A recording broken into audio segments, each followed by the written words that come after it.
Hi everybody, this is Kevin McNamara here, and we are here doing a little video about the life and times of Mum, Eileen McNamara, and Yes. here she is. Hello.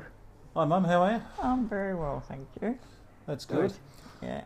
Okay, let's perhaps start. You're the mother of 7 children. I am. I'm the favourite, apparently.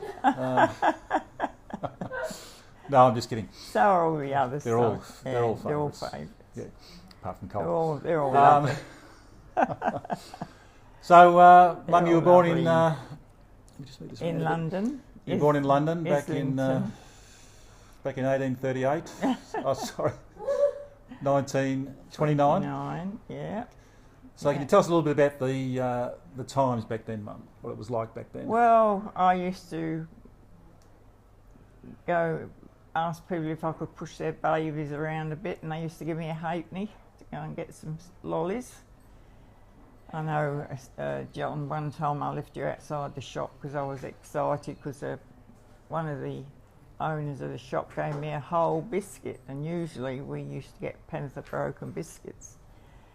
And I got home and Mum said, "Where's John?" I said, "Oh, I left you outside the shop." Sorry, John, but you're right now.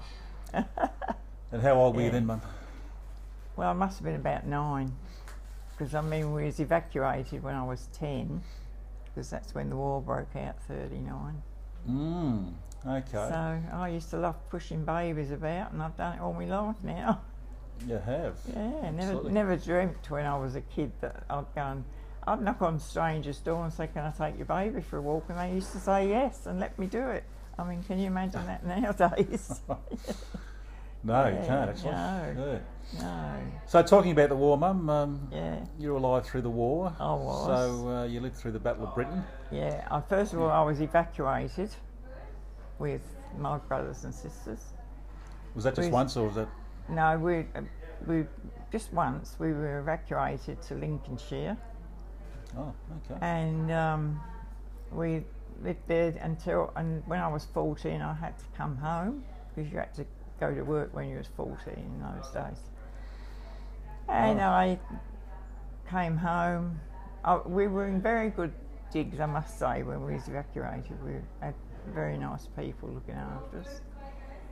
And then when I come home, soon after that, the Battle of Britain was on, and Stan and I, my eldest brother, as you all know, Stan and I used to be home, and Mum used to say, "Now, when you come out from the pictures or whatever you were doing, come down the underground." We used to say, "Yes, Mum," but we never did. We used to run up and down the stairs in our house, looking at the fights, the Germans and the English. We used to look who was fighting, and if one got shot down, I'd say to Stan, "Oh, is that one of ours or one of theirs?" But never dreaming that could have landed on our house. But we just didn't have that sort of fear in those days when you're that young. Yeah. So I was in London in the Battle of Britain. Yeah. So you were watching the planes up We in the were sky watching, yeah. with the actual. We were watching, actually fighting. We could see the Yeah. machine gun fire, yeah, at one another. And as I say, I used to say to Stan, "Oh, there's one coming down. Is that one of ours or one of theirs?" You know. Gosh. When I think about it now, it just seems incredible that you stand there and watch them. I mean, now I'd run a mile, of course. Yeah. God, that's Yeah. amazing. Yeah. And what was the feeling like around the family at this stage Well, with the war on? yeah, we were all very close, and like Mum used to worry about us not going to the underground and things like that, but it never dawned on us to do it. I never once went to the, and you go, in those days, if you'd gone in the underground, you had to go on a train to somewhere. You had to step over bodies where everybody was sleeping. Everybody was sleeping on the platform, and they used to stay there until someone had come in and say the all clear sounded, and everybody would get up and take their blankets and whatever and go home. Yeah, that was. Yeah. Wow. So you weren't was more of an adventure for you. You weren't sort of scared because you were so young. I think it's when I think about it now, if I heard an alarm, I'd be the first one down the underground. But in those days, we used to go to the pictures, and on the pictures on the screen, it'd come up the alert it sounded, and half the cinema would go out, and all the youngsters like me, we used to just sit there and watch the film. We didn't, the alert sounded, and we used to say, "So what?" Kind of thing. And we used to sit there and watch the film right through. And then perhaps near the end it'd say the all clear has sounded, and and that's how it was. You just had no fear. I can't explain, but you just had no fear. God. Yeah. And did you see any sort of fighting on the ground at all? No, on the ground. Just in the sky? Yeah, just in the sky. And we used to watch that. And you saw damaged buildings and stuff? Oh, God. Yeah, once after the bombing, they had what they called the doodle bugs, and that was a rocket coming over, but no pilot, and it used to make a noise like, and when we heard that, we'd look for them, and if they were coming towards us, we'd run towards them, sort of to get behind them. Wherever they were coming, we'd run into them, kind of thing. So what were they? They were doodle were they bugs. From the Doodle bugs, they were were called. they from the Germans or from? Yeah, it's from the Germans coming over bombing England. Yeah. And I can remember one night I was getting ready to go out with my friend, and we saw this flash as the curtain went up, and Mum said, "Oh, look out!" And no sirens sounded, because with those they didn't sound a siren. They just come over, and we saw this big flash, and then we heard the crash. And my dad was a air raid warden. He used to go out with his tin hat and that if there was, And so he ran out to see where this doodle bugger landed. So Stan and I ran out, and my friend, funny enough, her name was Peggy, and we all ran out to see where it was. Dad said, "Don't come out," but of course we were very obedient children. We all ran out behind him, and it was just round the corner. There was a pub, and in those days the kids used to sit outside the pubs waiting for their mum and dad. And this bomb had dropped right on this pub, and there was and it was about 2 streets from us. That's why we heard it so loud. And we ran round and to see it. By this time there was a big crowd round this crater, and that's one of the eeriest thing I can remember about the war. The warden saying, "Shh, we've got to listen to see if we can hear anybody alive under here," telling us to shush. And that was really eerie, because this bomb had dropped and there was people and kids, and that was the worst thing that I can remember. And everyone was talking, and these air raid wardens were saying, "Shh, be quiet, we've got to listen to see if we can hear anybody calling out," which they did. I mean, you could hear people calling out help, and I mean, a lot of them they were killed, that was a terrible time, So did you know anyone that actually got killed during the war? Or? No, thank God, no. My friend's father got killed, but none of our family, thank God. Wow. So, amazing times, Mum. They were very amazing times, and there was always something going on, and and Mum would say, "Don't forget to come down." I'd say, "Go down a shelter." She said, "Go anywhere," and we always said, "Yeah, we will," but we never did. We never did, because we thought, "Oh well, they're not going to bomb here." Part of the fun. Yeah. Okay. Yeah. And so you lived through that, and yes, I did. Then the war was over, and obviously, do you remember the end of the war? Or? Oh yeah, everyone went down to Trafalgar Square and Leicester Square, and there was big you know, everybody was so celebrations? yeah, big celebrations, and everybody, you know, even if you didn't know the people, you go up and hug them, and everybody was hugging everybody, you know, to think we got through it, really. So yeah, so that was quite an exciting time in my life. Yeah. So I know even in the early 1960s, like England was still a mess. Oh like, and the bombing and stuff, and it was. Lots of buildings still just in a huge mess, and it took obviously years and years to clean the whole thing up. We used to go around and say, "Oh, look, that's terrible, that's gone." And even down at St Paul's, there was a bomb drop near there, and had to be part of that had to be rebuilt, and you know, places like that. Yeah, it was. I'd say exciting time, but you shouldn't say that. It was just. Oh, when you were a kid, I suppose. Yeah, you don't think of it. You just think, you know, we mongrels coming over here bombing us, and.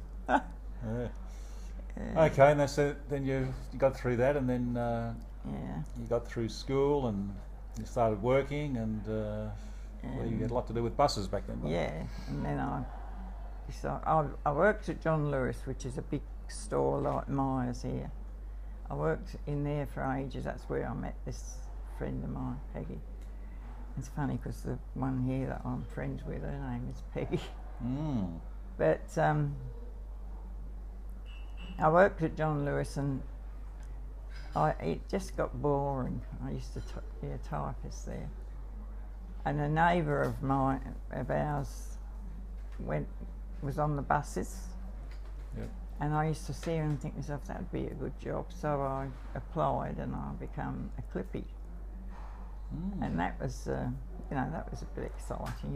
There was always something happening every day. Somebody tread on your toes on purpose because you don't make the bus wait.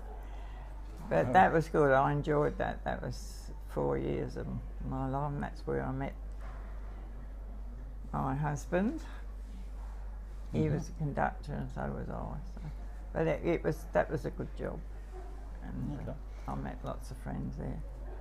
Yeah. So you met Dad there, and things sort of blossomed, and I got married in January 1953, I think it was. Yeah. January 53. Yeah. Now there was, I recall, at some stage you telling me there was some secret that. What was that about? I remember you telling me one day there was something happened to do with the wedding. It was on a certain day or something, but it was recorded as differently or something. Was that? Yeah, I don't know.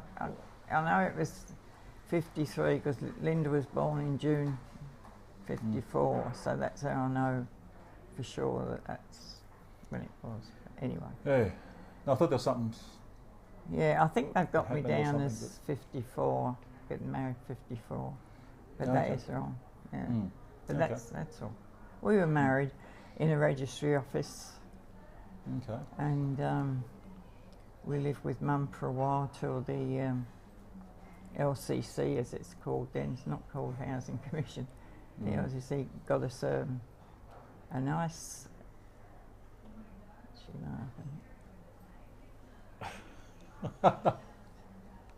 That's a lovely one, isn't it? It's a good photo of me and George. Thanks, Albert. We're in the middle of a very important interview here, and you'll try and take over.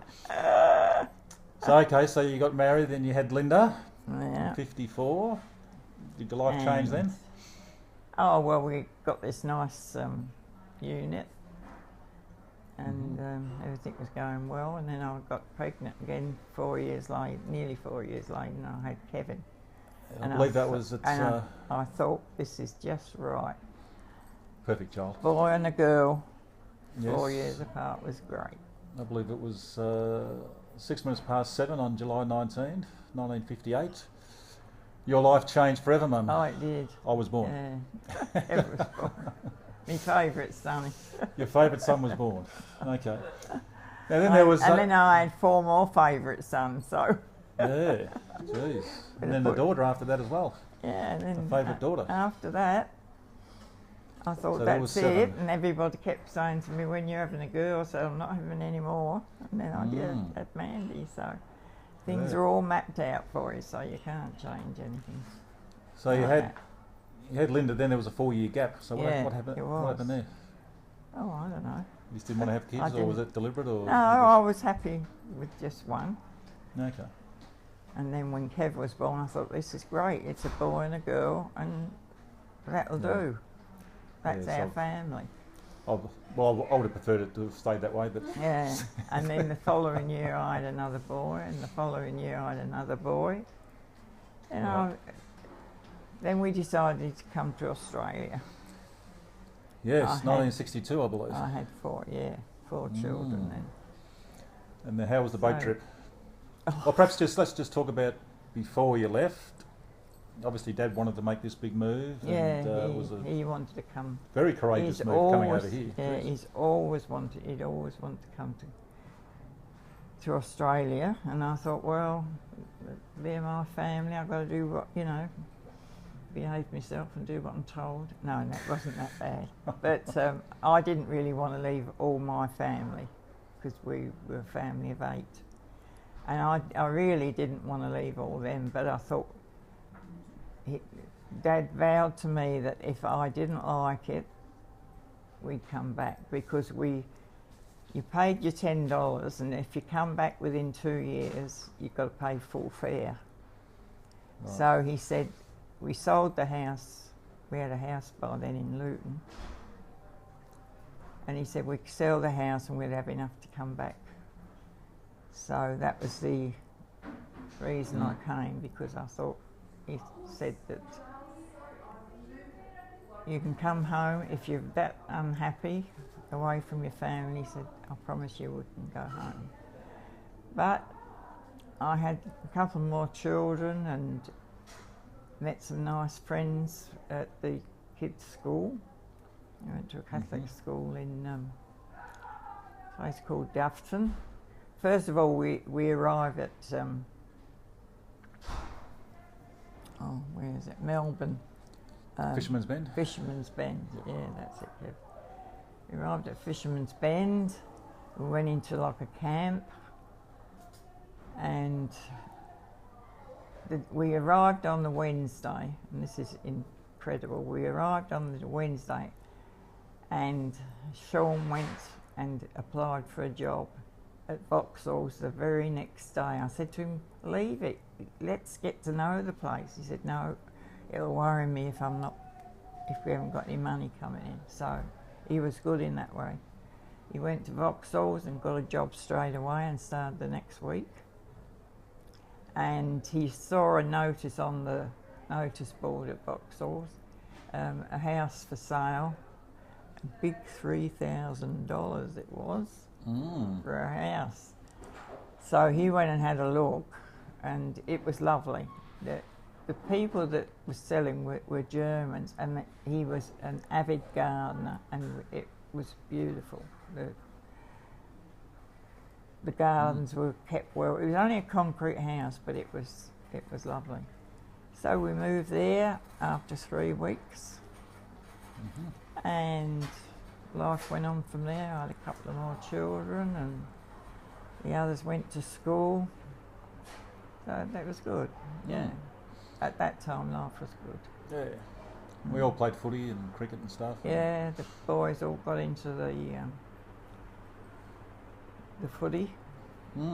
Avid football players they were. And I learnt to drive, and I used to be in that car every day, taking them somewhere and going somewhere, taking them to school and bringing them home and taking them to training. Yeah, so... Cool. And then, what was I going to say? When did you move up to Queensland? What year was that? 90 something? David was about 7. So it was about 1990, because he was born in 83, I think.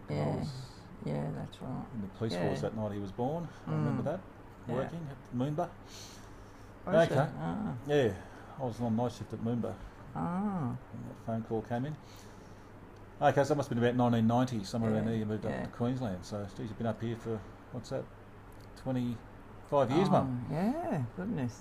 I came up, Linda wanted it all. We came up here for a holiday and we loved it. And Linda said, I'm going to live up there. She always said she was going to live up here. But when the time comes, she said to me, will you come up and help me settle in?